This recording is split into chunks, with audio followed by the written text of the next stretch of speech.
Hey, beautiful soul, welcome in. Okay, so this is a little different from what I usually do, and honestly, I'm not even sure how this is going to go. I'm not going to tell you my name.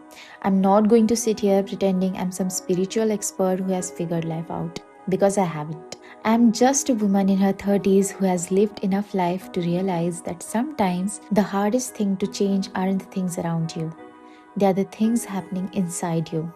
The way you think, the way you believe about yourself, the things you keep carrying from the past, the things you want so badly, but somewhere deep down, you don't actually believe you're allowed to have. And that's what brought me here. To four very simple sentences: I'm sorry, please forgive me, thank you, I love you. Ho'oponopono. And for the next 30 days, I'm going to practice it. Not just for this channel, not just for you, for me. And if you want to do it alongside me, you're welcome too.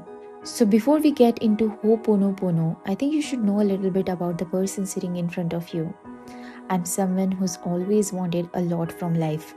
I have big dreams. I have wanted to build things, create things, travel, have a good career, have meaningful relationships, have financial freedom, have a beautiful life. And at the same time, I have also spent a lot of time questioning myself. Am I doing enough? Am I behind? Should I be further ahead by now? Why do I keep repeating certain patterns? Why do I sometimes know exactly what I should do and still struggle to do it?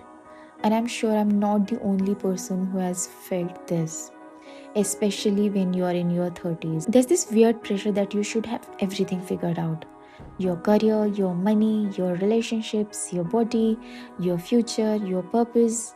Basically, your entire life should apparently be sorted by now. And if it isn't, you start wondering what's wrong with you. So, this series is partly about answering that question. What if there's actually nothing wrong with me? What if there are just things I have learned, things I have carried, and things I'm ready to let go of? I first came across Ho'oponopono in a very random way. Like most things on the internet, I was scrolling. I wasn't sitting in some beautiful meditation room with incense burning and birds singing outside. I was just on YouTube. And I came across this idea of repeating four sentences. And I came across this idea of repeating four sentences. I'm sorry, please forgive me, thank you, I love you. And my first reaction was basically, okay, that's it? Four sentences? How is that supposed to do anything? But then I started reading about it. Ho'oponopono is a Hawaiian practice associated with reconciliation and forgiveness. Traditionally, it was used in the context of resolving conflict and restoring harmony. The modern version that's widely shared online focuses on those four phrases as a personal practice of reflection, forgiveness, gratitude, and love. And something about it stayed with me, because the more I thought about it, the more I realized maybe I don't need another complicated system. Maybe I need to learn how to sit with the things I keep avoiding. Because let's be honest, I have tried the usual things: make a plan, set goals, work harder, be more productive, think positive, start again Monday, buy the journal, make the vision board, delete Instagram, reinstall Instagram. You know, the usual human experience. But sometimes you can change your routine without changing the belief underneath it. You can make a vision board that says, I want financial freedom. But somewhere inside, you might still believe money is difficult to keep. You can say, I want a healthy relationship. But somewhere inside, you might believe people always leave. You can say, I want to be successful. But secretly think, who am I to do something that big? You can say, I love myself. And then spend the entire day criticizing yourself. And that's where I became interested in Ho'oponopono. Not as a magic spell, not as a way to manipulate the universe, not as a shortcut to getting everything I want, but as a way of asking myself, what am I carrying that I don't want to carry anymore? So let's talk about these four sentences. And I'm going to be honest, I'm still figuring out what they mean to me. I'm sorry for the things I did, for the things I didn't, for the times I ignored myself, for the times I knew better and still chose differently, and also for the way I've sometimes treated myself. Please forgive me. Now, this one is difficult because forgiving yourself sounds easy until you actually have to do it. There are things in my life I wish I had handled differently, people I wish I had walked away from sooner, things I wish I had said, things I wish I hadn't said, decisions I question, versions of myself don't always understand. And maybe forgiveness isn't about saying everything I did was okay. Maybe it's simply saying I don't want to punish myself for it forever. Thank you for the good things, but also for the difficult things, because some of the hardest chapters of my life have taught me things I couldn't have learned any other way. They have shown me what I want, what I don't want, what I tolerate, what I need to stop tolerating, and who I'm becoming. I love you. And honestly, this might be the hardest one because loving yourself isn't always bubble baths and affirmations.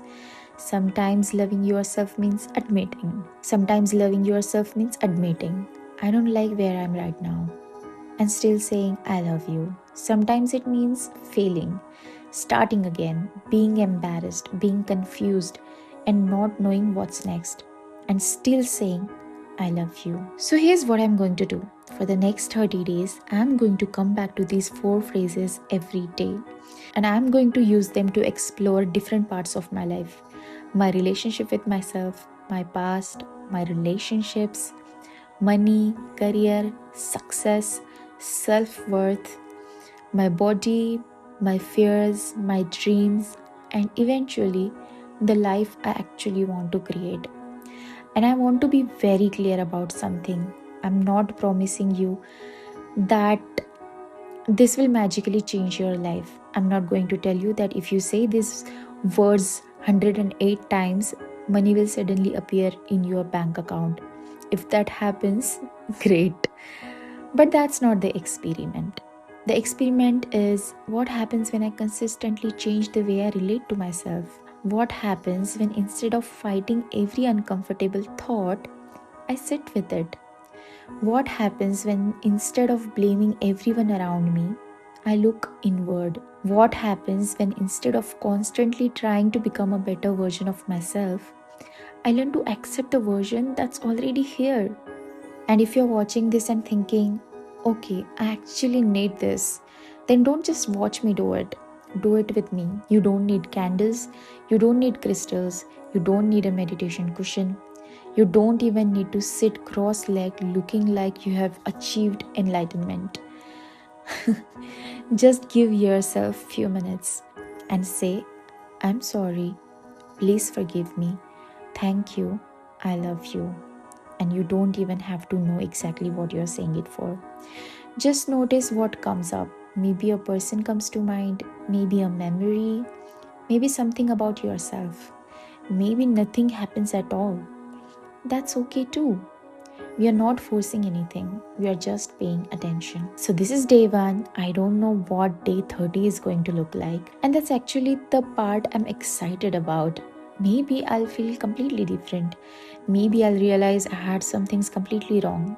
Maybe I'll discover that nothing external changed, but the way I look at my life did. And honestly, I'd be happy with that because maybe changing your life doesn't always begin with changing your circumstances.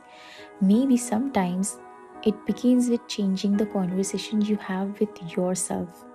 So, I'm starting. Sorry, please forgive me. Thank you. I love you. I'll see you tomorrow. And if you want to do this with me, you know where to find me. Day 1 starts now.